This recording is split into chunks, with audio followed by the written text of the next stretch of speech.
What is up, everybody? Thank you for tuning in to the Haunting History Live after Edinburg investigation video thing. Yeah, that's what it is. Hey everybody, what's up? Hope you're having a good weekend. We are, of course. We always have good weekends.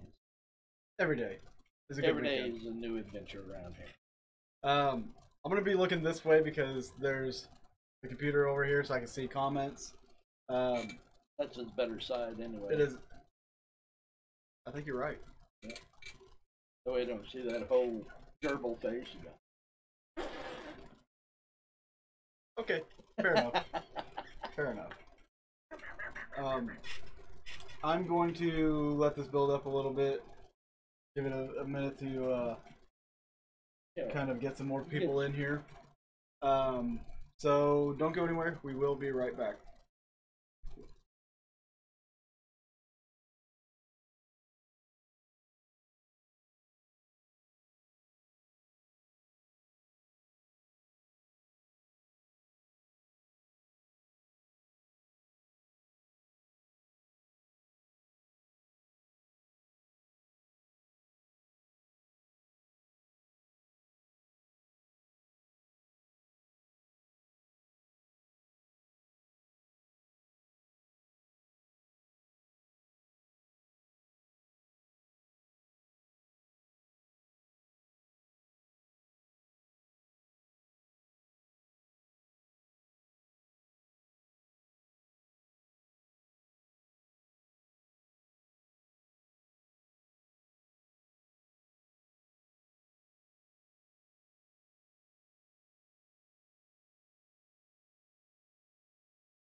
All right, guys. So I have a computer over here, so I can check out your comments and everything. We are going to talk a little bit about the Edinburg investigation, as well as basically Our 3-day adventure. yeah, which included the investigation at Farrar, which was awesome. And then after Edinburg, we went back to Malvern Manor. Okay, to sum it up, we went to Malvern Manor on our way up there and stayed the night. We slept. We didn't investigate. We just slept. And then we went to Farrar, Edinburg, and then back to Malvern Manor for the special live drunken investigation. Yeah, which was a lot of fun. And it was a blast. I had a good time. It was a learning experience. So let's real quick. Let's talk a little bit about Farrar because that video we put out like a month ago, and of course we played the evidence and everything in that episode. But I just wanted to touch on that just because that was actually a pretty interesting place. Yeah, basically from the time we walked in the door, things started happening. It was pretty wild.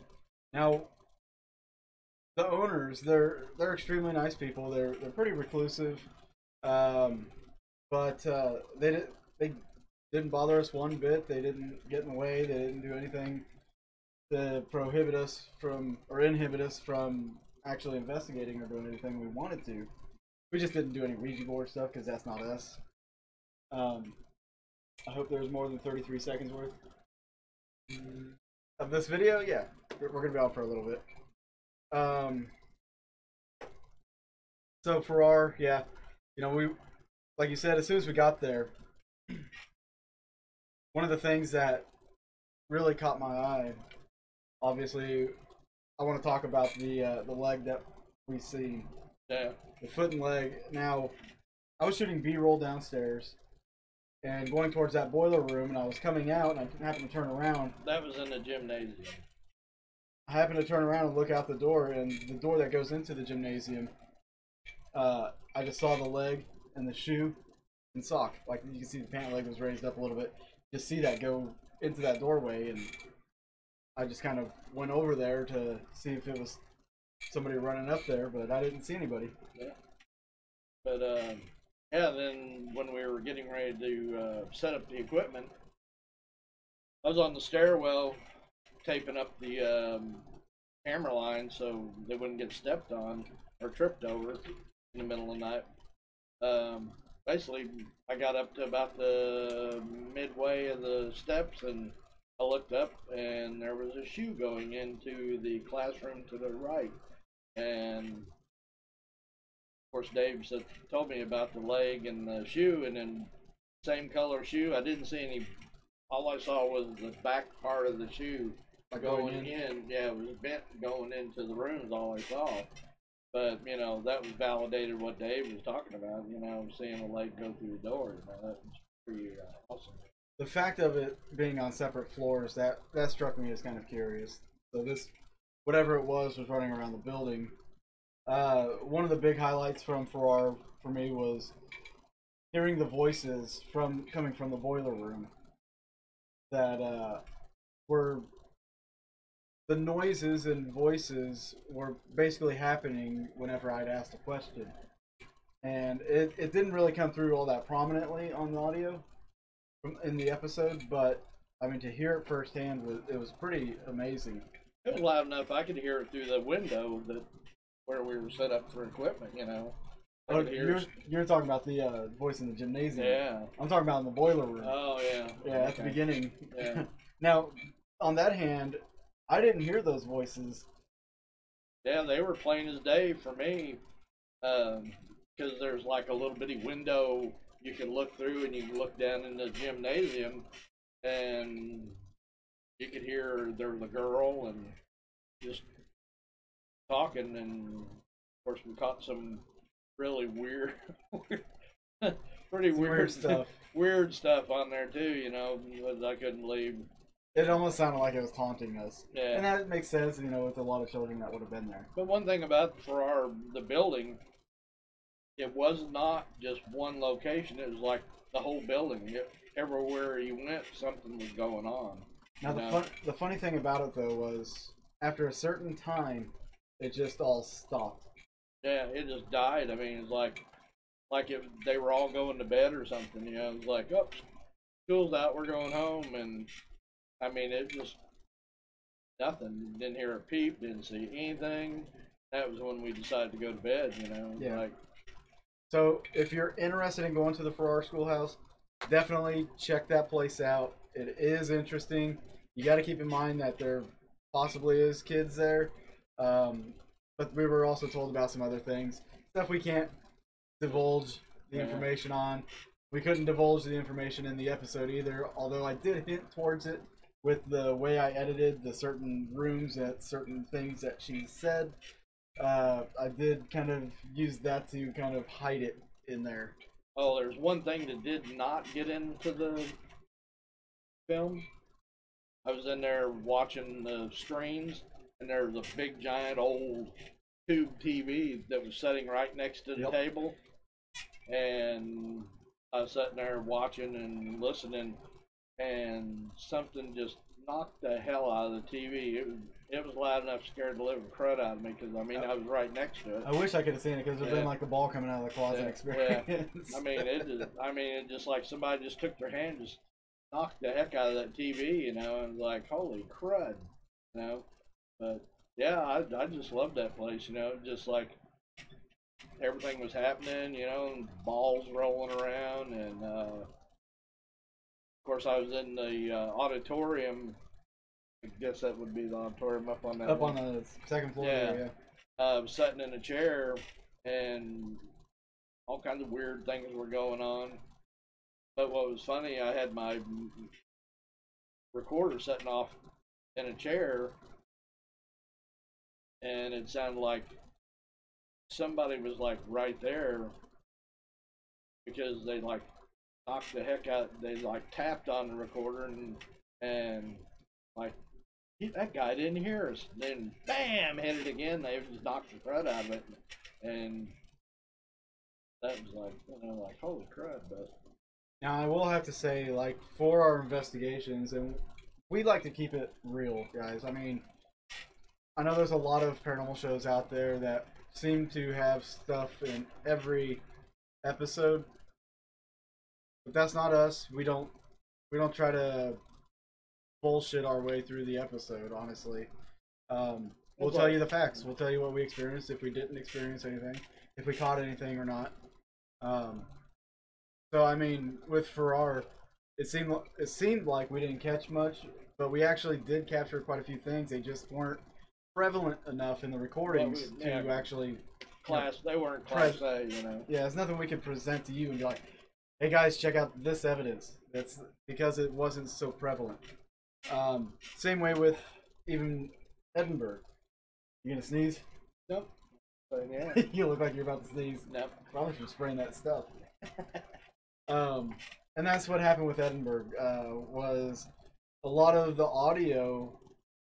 If you're wearing the headphones and everything, we caught some decent audio, but it wasn't anything that we could just throw into the episode. Although there are a few pieces that I did put into the episode just to see if you guys are listening and watching. And so that was something totally brand new for us. For those of you just joining in, there's computer screen's right over here, so I'll be checking your messages and stuff like that as I'm going. So if I'm looking, then that's what's happening. Potion Lover, what's up? Yeah, one thing about Edinburg, you know, when some of you know it and some of you don't. When I go to a location, I don't want to know anything about it. So when Dave's interviewing anybody, I leave the building so I can't hear, because I kind of like to keep a clean mind. Because we make him leave because he makes too much noises. Yeah, like I sat in chairs and moved, right, stomp my feet, or hey, baby, oh baby, something like that, you know. But yeah, what happened really for me was we went to Malvern when we first ever went to Malvern, and they had that book where people write all their experiences in there. So Josh says, "Oh yeah, you ought to look at that book." So anyway, yeah, I read that book. That was a mistake. All night, just laid there. Every time I'd heard a noise, oh man, somebody's coming in the rooms. I'd jump up, you know, like, yeah, where the heck's that? So that pretty well broke me. Yeah, that's something people should learn, or should do, or take into account when they go to these places. Maybe have somebody that doesn't know anything about what's going on, and just see if they experience the same kind of things. Although Edinburg, you did get to learn about some of the experiences. Yeah. Some of them, not all of them. Edinburg was kind of fun in a sense that you walk into this building and it's like a horror movie. It's set up for a movie perfectly. Paint peeling off the... Yeah, the lead paint's coming off the walls. And you'll be walking down the hall and all of a sudden you hear this... Yeah, like and this. it's paint falling off the ceiling, hitting the floor, you know. Yeah. It's like... Cause, like, what was that? And then oh, it was the paint falling off the ceiling, you know. So, as we got there, we met up with, I'm going to say her name's Becky. Yeah. She's gonna kill me for not remembering her name. Yeah, she was really knowledgeable about the whole place. She was a good tour. Yeah. Tour guide. She gave us a tour not only of Edinburg Manor, but behind it there's two houses. One of them which we stayed in, so we didn't have to set up inside Edinburg, which was a plus because we were dead tired. Because the night before was Farrar, got up, drove to Edinburg, investigated that night at Edinburg. So that was kind of already a wear on us. But yeah, that was when Barry finally hooked up with us at Edinburg. Yeah. Hey, Van Dusen is. I hope I pronounced that right. But yeah. Yeah, that was an awesome building, and I mean, it's like walking around, and it's so creepy, and it's like you're just waiting for somebody to come out of the door and grab your ass, drag your body down the hallway. And that's how it felt for me on the second floor whenever we did the split up. Because as I would walk down the halls, I'd stop and look in each room, you know, expecting to see somebody stand right there in the doorway. And the exit sign was just this bright red, and it lit up part of the hallway. I mean, it looked evil. What was really weird just because of coloring. Down the hallway, that light that was out the window, that red light, looking light, it would shine through the light or through the window or whatever. There's a lot of ambient things that were going on in that building, or with that building, and around the building. So we really had to pay attention and be careful of what we're labeling as paranormal activity or what we're reacting to while we're there. So I know a lot of you who have watched this episode, some of you have sent us time signatures and things of that nature. So I'm going to go through the comments real quick and we're going to address these, okay? So the first one here is from Lorraine Evans. She says, I'm not sure, but maybe I saw an orb under a bed, maybe heard some things. Four farms are scary and haunted. We have one here in Oregon. It is named Edgefield. It's a hotel, restaurant, etc. My husband and I went there many years ago, but left. We could not stand the vibes. The rooms still had the rules like dinner at 5, bed at 7, wake up at 5, etc. Some died there too and is haunted. I mentioned it to my acupuncturist and she said, oh yes. My friends spent the night there and they could not sleep because of the noise in the next bedroom. When they mentioned it to the desk in the morning, they told them that there were no people staying in the rooms next to them. You guys are very brave for going in there. Thank you. So, next up is from, well, let's go ahead and, the orb under the bed.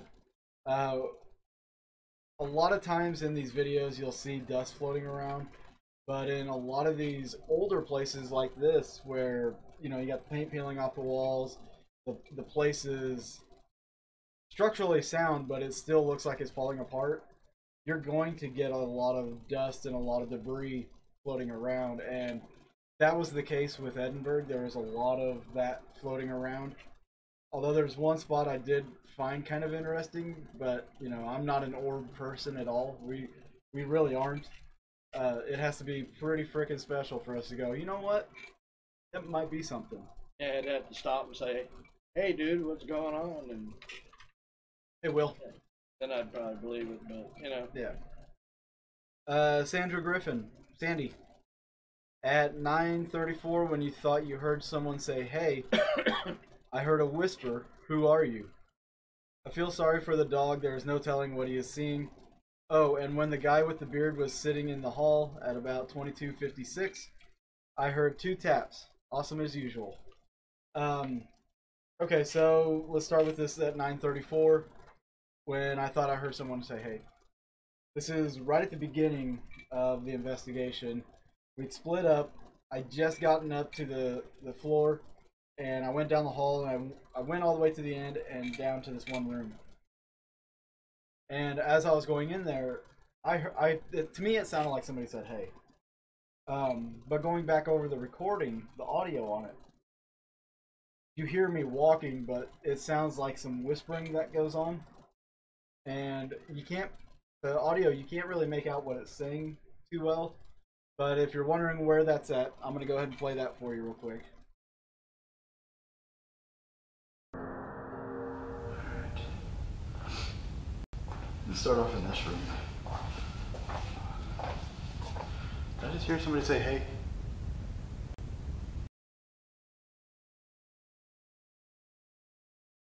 Alright. Let's start off in this room.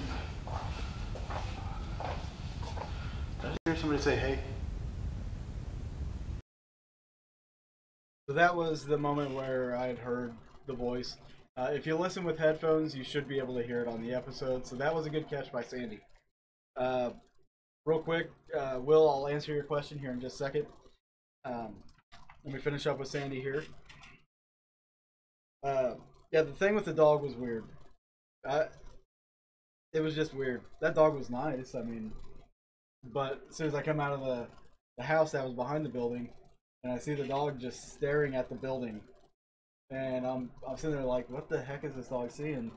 Walk around the building, the dog's just not even paying attention to me, just staring at the building. So, you know, I tried to call her over, and she woofed at me a couple times and stared back at the building. So I went over there and, you know, pet her and everything, and she tried to follow me into the building, but I wasn't gonna do that because the owner was back behind the Edinburg. I thought about asking him if we can bring the dog in, because that would have been interesting. When Barry was sitting in the hall, when he opened himself up, she heard 2 taps. Now, a lot of those taps were just the paint falling, like you had said. Falling off the ceiling and stuff. It's lead-based paint, so as it peels, it's gonna fall pretty hard. They're pretty big chunks. They're and thick. Yeah. It's not like just real thin stuff. It's big shards, like I'd say, probably like that, and they just fall off. And they're laying all over the floor. It's not, just the ambience is awesome in there. It's like you said, who's gonna jump out of the door and get you? Yeah. Yana, I heard it as a double syllable whisper, or was that another investigator? There was no other investigator on that floor with me. We had split up. Barry went to the basement. John was on the first floor. I was on the second floor. There was nobody with. We were all alone. And I had heard that. I in person it sounded like hey. But on the audio, yeah, there's definitely a whisper in there. So that's it for Sandra's comment. Let me come back to Will's comment here. Will asks, do you guys ever think that you are getting into things you need not to? I know this is real and it can be dangerous. So John? You ever think you're getting into something you shouldn't? There's been a few places that we've had where that I wish I maybe not got in there, but for as long as I've been doing this, you get kind of prepare yourself some ways. And some stuff you can never prepare yourself for, like balls flying out of closets and stuff. I can tell you that story later, but yeah, there's things that I've never really had any bad experience. I've never depends on where you were at. Well, the Malvern thing. Yeah, the Malvern was pretty bad. The only thing, there's more than one thing that's ever happened to me at the Malvern thing. I was sitting in the hallway by myself, and all of a sudden, I was around room 18 and stuff like that, and all of a sudden, I had this, just dread just come up. I mean, just like somebody took a bucket of dread and poured all over me. I mean, it was like just pure sorrow and everything else. And then all of a sudden, it turned into pure fear that oh hell, I need to get the living heck out of here. I mean, it was you had that fear, you were scared, but then I talked to myself and says, this isn't real. This is just somebody messing with you, and then it went away. But some other stuff happened that was pretty wild, but yeah, now I can say, there's been times I've gotten into maybe a little too much into the paranormal itself. See, and don't get me wrong, it's not just the places that can be dangerous, it's the actual investigating that can be dangerous. And what I mean by that is, this becomes pretty addictive. It's kind of like a drug, almost, where you do it too much, you crave it. You go through withdrawal. Yeah. John is going through withdrawals right now as we're speaking. But there was a time where I was so heavily involved that, I mean, it's something that I talk about with a lot of people. I pretty much alienated a bunch of people. I was doing things I really shouldn't have been doing. And I ended up homeless for 6 months, basically. I was living in a tent. And I do feel that it was this addiction to the paranormal that really started getting me in that area, because when you start investigating places with negative energy, you can start becoming negative yourself. If you're surrounded by negativity all the time, in essence, you become negative. And that kind of thing followed me around. That became my lifestyle, and it's changed since then. I've been able to stay around positive people. I've been able to guard myself a lot better than I used to. So like even now anymore, I go into places and it's almost like an automatic thing where it's like all shields up. and I'm investigating. Never really had anything majorly physical happen to me. I've just seen some things from that have happened to other people that just, for myself, makes my curiosity that much more greater. And you know, it's a learning process. Every bit of this is a learning process. Um, so with experience, you do learn stuff, and you know how to handle things the next time it happens. So, Yeah, like for me, great question. I've already, you know, when I was a kid, I lived in a old Civil War house when I was a little kid in St. Louis. Had a poltergeist ghost in there, and it, you know, it used to rattle the doors, turn the doorknobs, scratch the doors, and there was an attic up there in the house. Basically, it was had a basement. The landlady lived on the first floor. We lived on the second floor. Then on above, there was an attic. That's where my mom used to hang clothes at. That part up there was like really bad haunted. My brother and two cousins, they went up there to spend the night. They didn't last long. They said it was so bad up there that they came downstairs, you know. And so for me, it started there, but about most houses I've ever been in are haunted. The one I live in now is haunted. I got like 8 spirits or somewhere around there. And we do have stuff follow us home from time to time. I mean, if it does follow us home, it's usually here for like a week and then it goes. Yeah.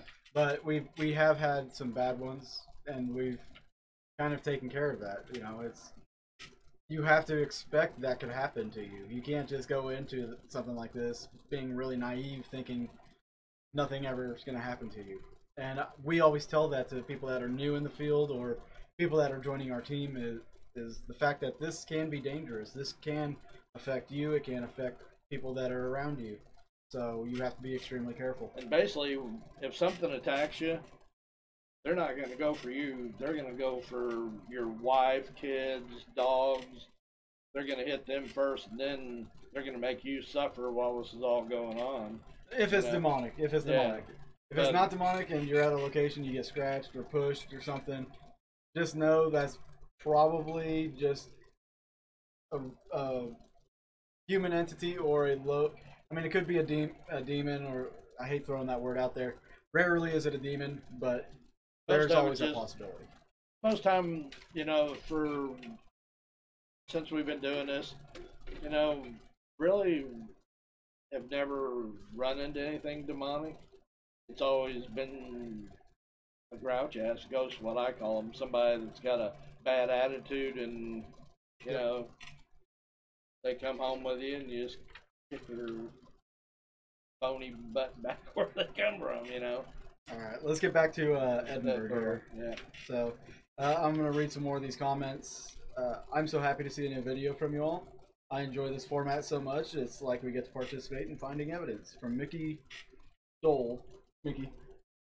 Mickey was a participant in our Beatty Mansion episode. Yeah,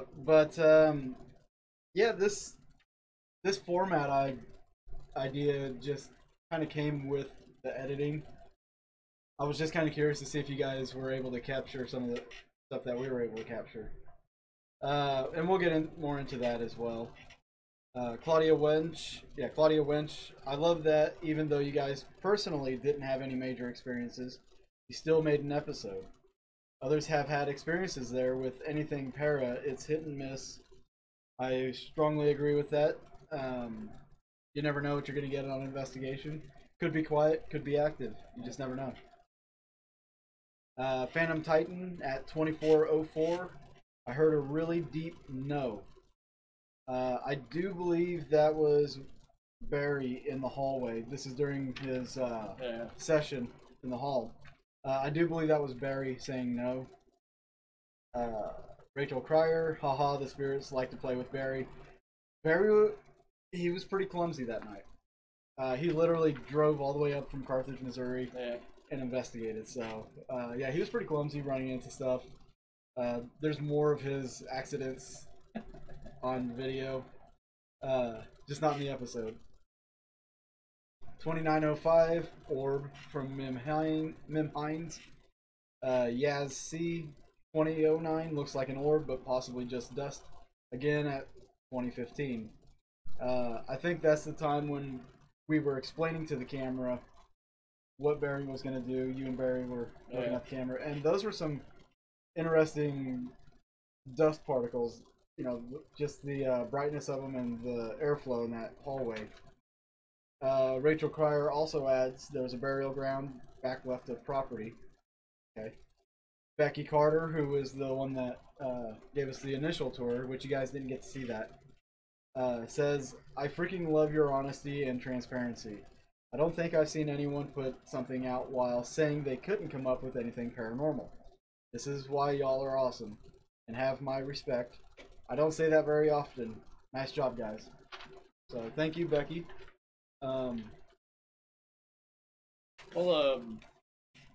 During the investigation, the one thing I had happen, I was in the room where the pool table was. And this is during your solo session. Yeah. At the beginning. And I was sitting there, you know, and I had the pool balls all fixed and everything, you know, and I was sitting there and asking, going through questions, you know, and everything.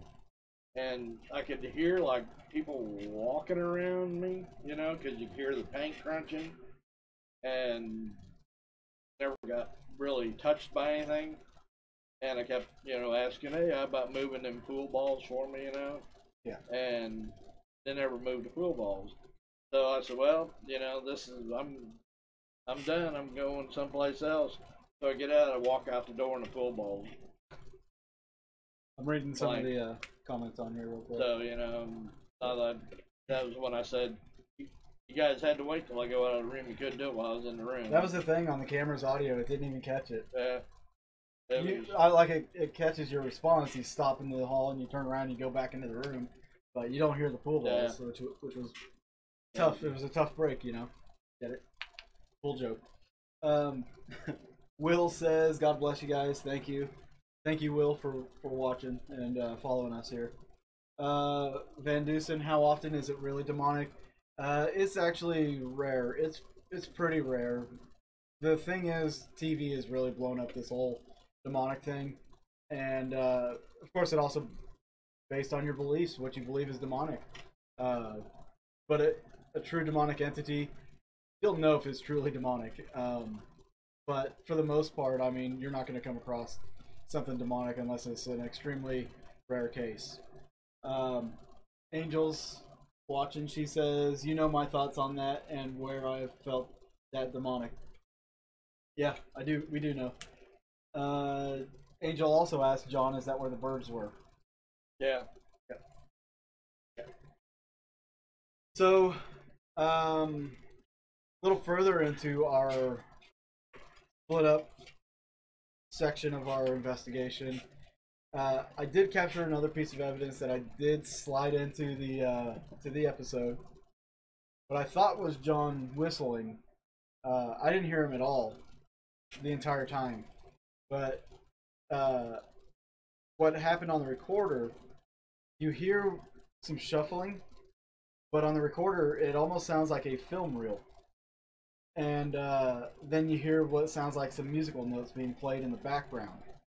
And this is something you kind of have to have headphones for, but it's there. And something really peculiar, after talking with Becky, like not even a week ago, after talking with Becky, the ghost tour girl, she told me that they've heard like xylophones being played. I did not know that. So that was really interesting. I'm going to play that part for you guys. The audio, I think I've got it enhanced enough to where you guys might be able to hear it.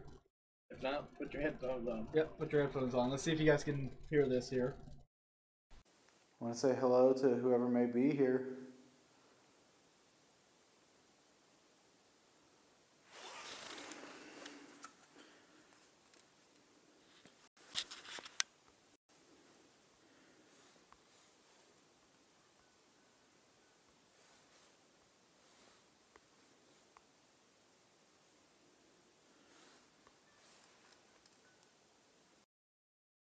And I'm going to play that again. I'm going to bring up the volume just a little bit more. So you guys might be able to hear this.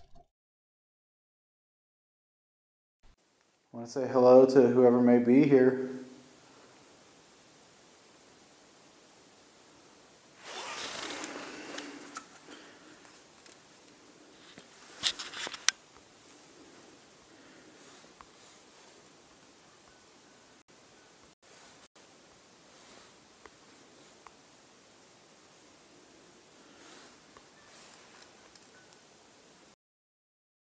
Van Dusen agrees with you. It's a crabby ass ghost. Yep. We're all a bunch of crabby asses. Yep. That sounded like something out of SpongeBob. Arr. Are you ready, crabby asses? Hey, Captain. Now during Barry's session, there was a lot of sounds and a lot of things going on during that session. We didn't capture any voices.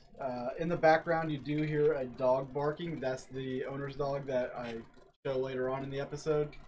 But there is one spot where it almost sounds like a moan, but it's around the time that there's stuff falling. So whether that's just resonance from the stuff falling, I don't know. I don't want to speculate. It's just there. If you want to check that out, you're more than welcome to. But that's pretty much all the evidence that we put into this episode. There really wasn't a whole lot that we felt was good enough to put in there for you guys to find. Nothing that I thought really would have went over well. That was where Angel, that we had, when we were doing when I was in by the pool table and that, these birds were trying to get in there. They were like trying to get in the window. Like, how weird is that? Birds trying to come in the window with you, Yeah. They're like, kind of reminds you of the movie Birds, where the birds go nuts and they're eating people's eyeballs and stuff. That's what it looked like. They were trying to come through the window to get you, Maybe trying to get you. Yeah. I didn't hear any of the birds though. Yeah. I mean, I looked right at them and I'm like, holy crap! What's up with these birds? And they're just like pecking at the window and clawing at it. Like, what? Now the one thing that I have to say, because I've got a couple messages about it, was people asking me, well, is Edinburg really haunted then? Because we didn't have any experiences and stuff there. It's not that it's not haunted, it's just we didn't have experiences. And when you go to a haunted location, it's not like there's going to be activity happening every night. It's not like flipping a light switch and you turn them on and then you turn them off.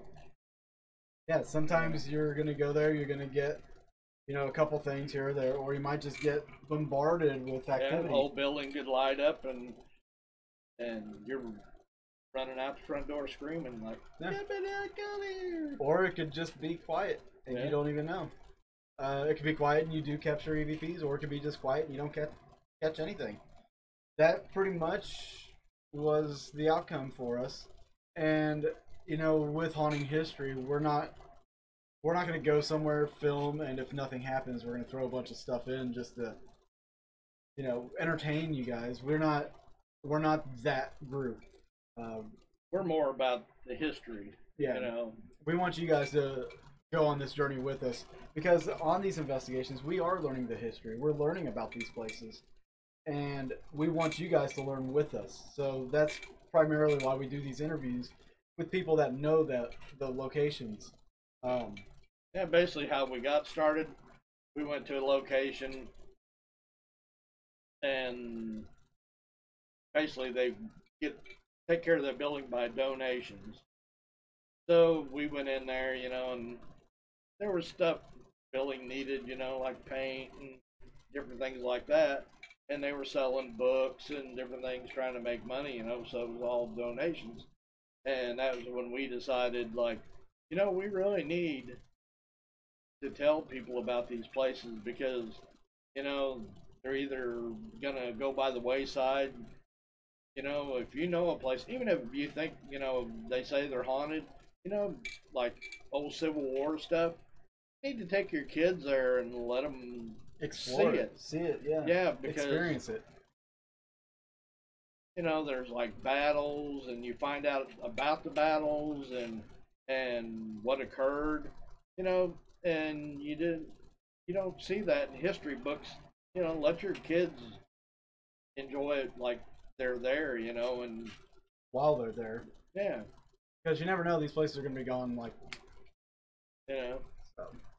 and we've seen it too many times that a place, you know, we've been to places where we went and next thing you know, they're closed up or the building's done. I'm going to do something for atmosphere. Wanted to test out how long this battery will last on this light, so you guys get to see a test with us. We'll see how long it takes before that light goes out. Oh man, it's hot here now. Yeah, it's burning you up. Yeah, burn up. We are going to take questions. If you guys have questions, feel free to ask them in the chat. I am going to be keeping an eye on that. We got one more episode coming out for you guys. That is going to be the Ashmore Estates live stream that we did, the fundraiser. This episode is going to be kind of like a behind the scenes or behind the camera. During the live stream, people got to watch the actual DVR footage, and what we did, we also filmed while we were there too. So not only are you going to have that experience of watching the live stream, you're going to have that experience of watching us investigate personally, not in person. Act like we were crazy or something. Yeah. Joking around, and some people danced down the halls. I won't mention no names. Yeah. But it wasn't me. But everybody had a good time. I mean, it was a blast. Before we really get into it, real quick, I just want to say a few things, kind of put this out there for you guys. John here has built some infrared lighting. We've used it for our schoolhouse episode and the old Civil War cemetery episode.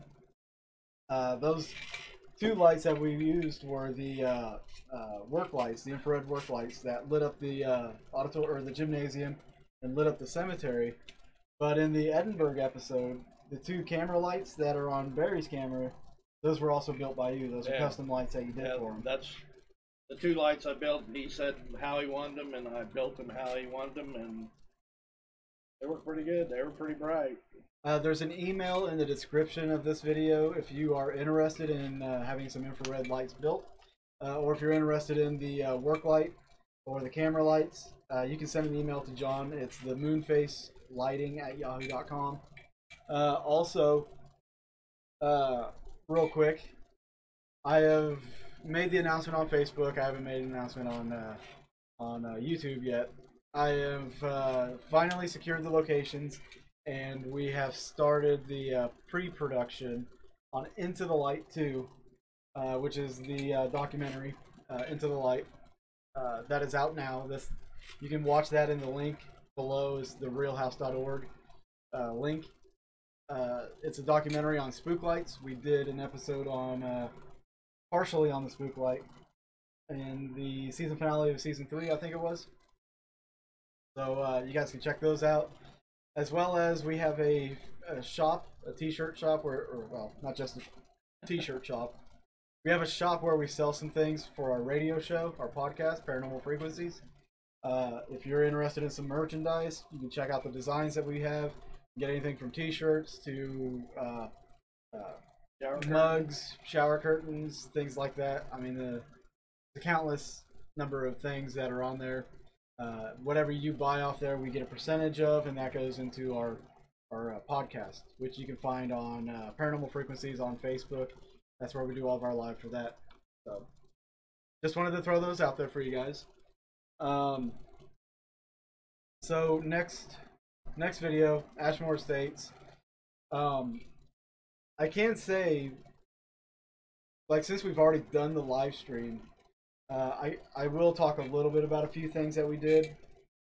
If you remember the Malvern episode, I think it was the last Malvern episode we did, we put Josh through a sensory overload situation.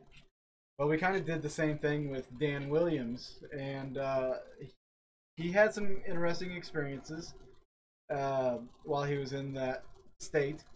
And on the DVR itself, we noticed something happening at that moment. So that's going to be in the episode. We also had, well, I personally had something happen that was pretty awesome. There's really no way that I can show you guys until the video comes out.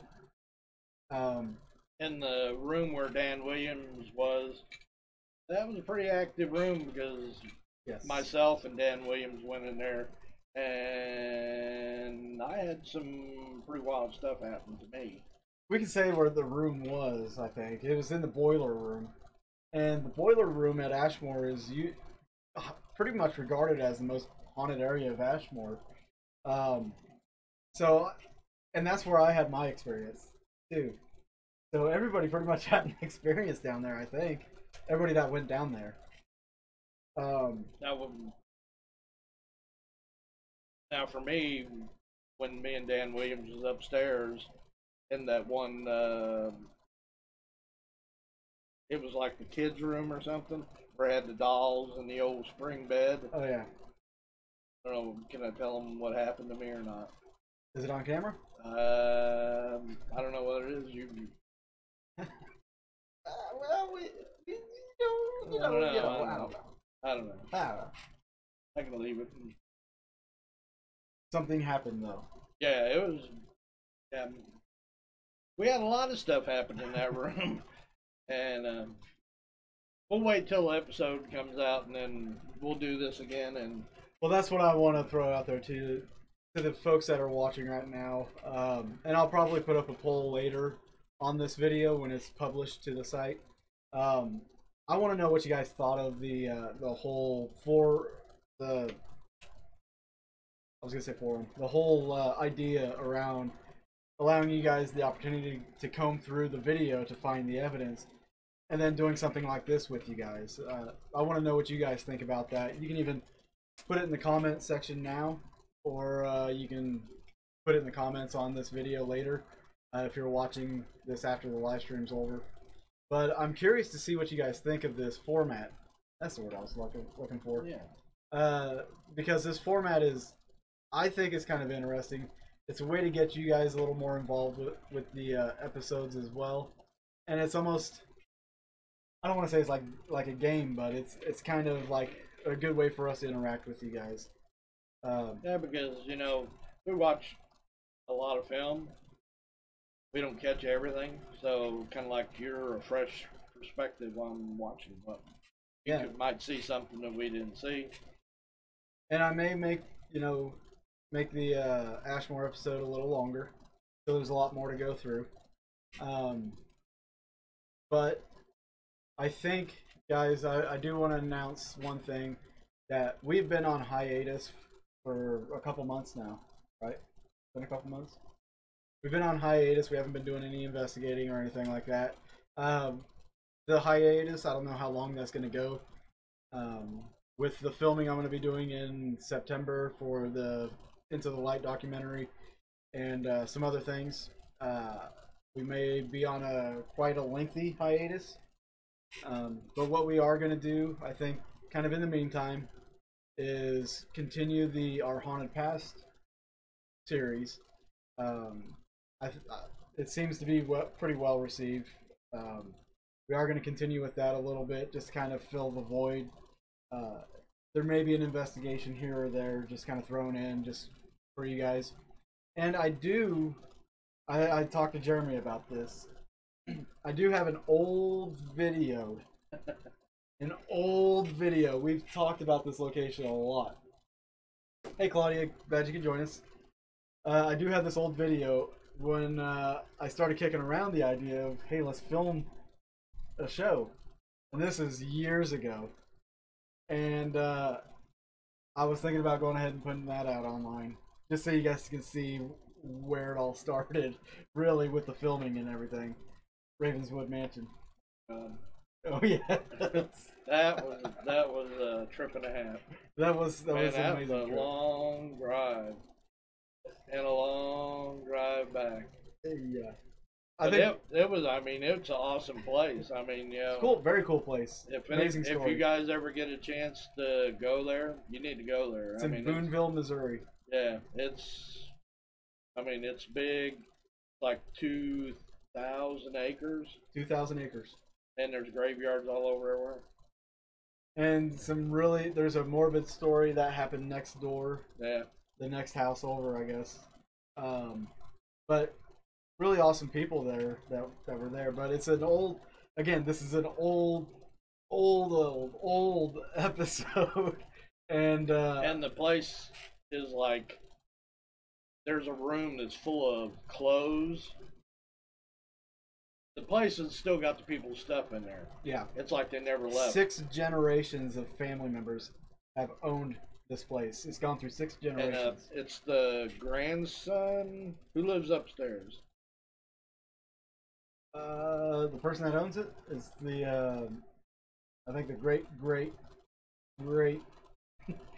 grandson Yeah, or something like that. him, his wife, and He's the kid, 6th generation. They live up. They've got like a place up, like a penthouse apartment kind of built in there. Nobody can get to it, but I mean, they used to make booze in the basement. They like Very peculiar place. yeah, but you go in this one room. It's full of uniforms, like all the way from back in the 1700s and stuff. And I mean, they're in pristine.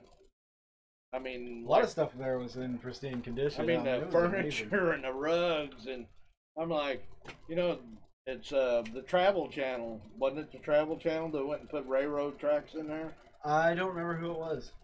I think it was just somebody filming something. But anyway, The dolly tracks. they put dolly tracks through there, and I guess they pissed the ghosts off because they come back.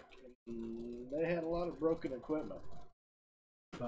But yeah, we shot an episode many years ago. I think it was like 3 or 4 years ago.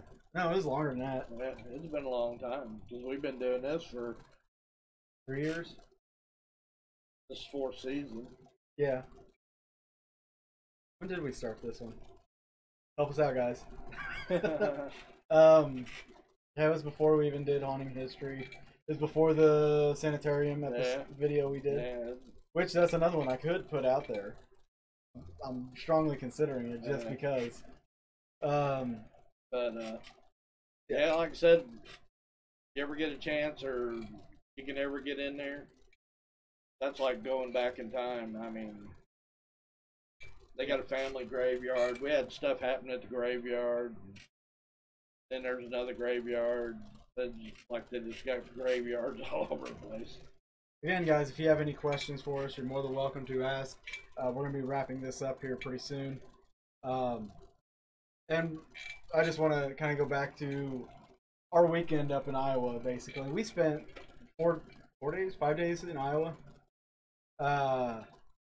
We watched The Demon House in Malvern.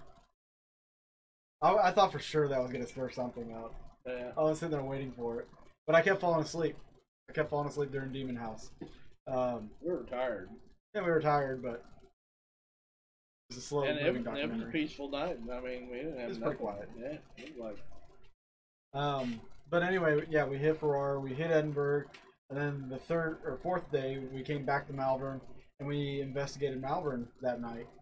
You guys who follow us here regularly probably watched the live stream we did.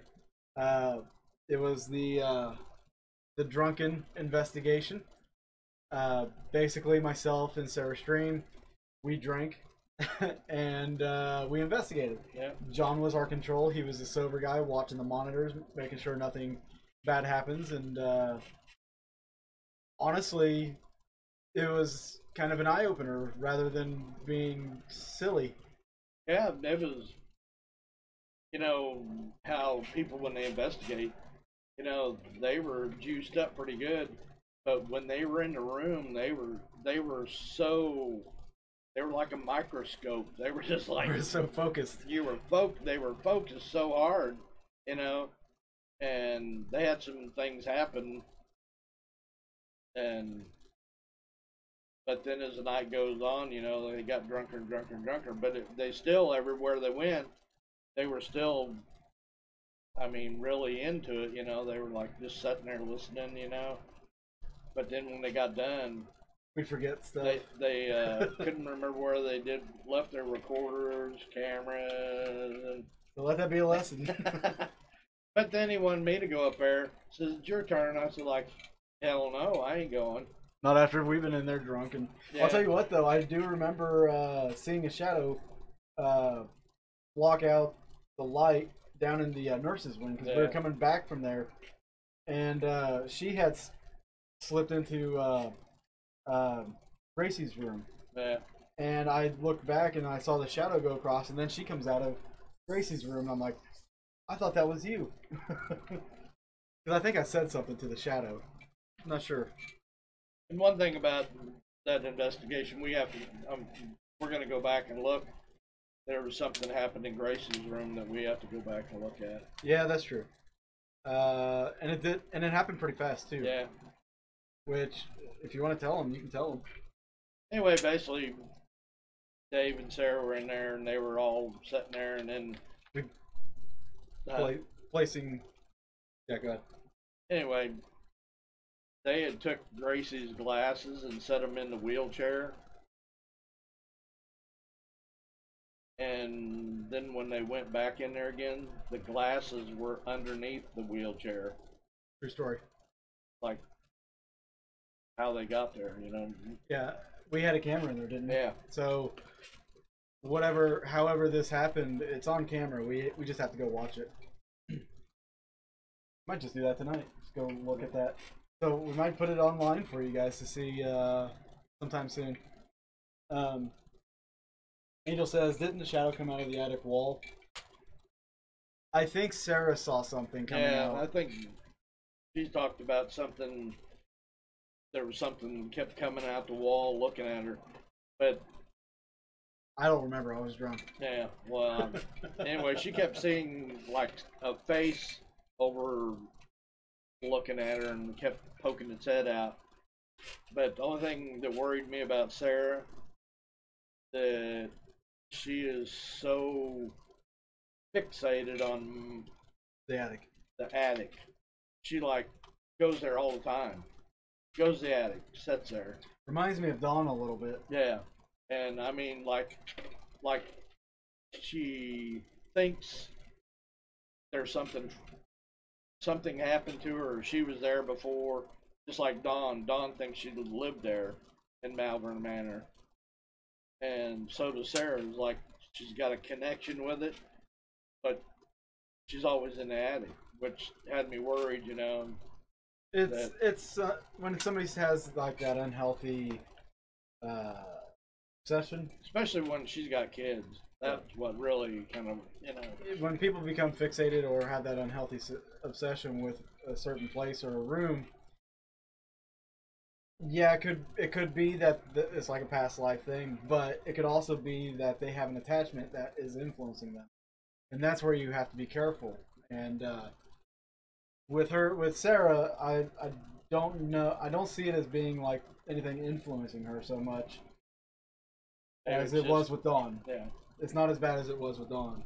It's like a curiosity that's an overwhelming curiosity for her. Yeah. But it could bite her in the butt. Very well could.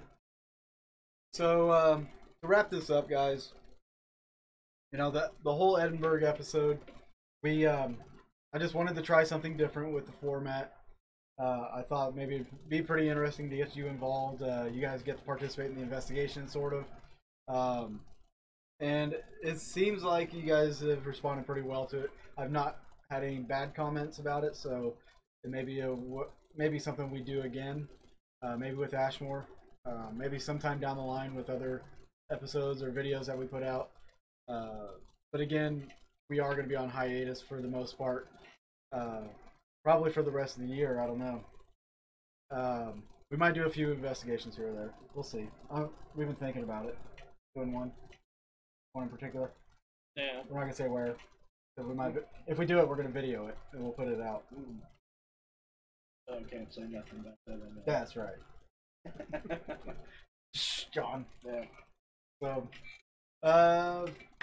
Edinburg is interesting and has some creep factor. It definitely does.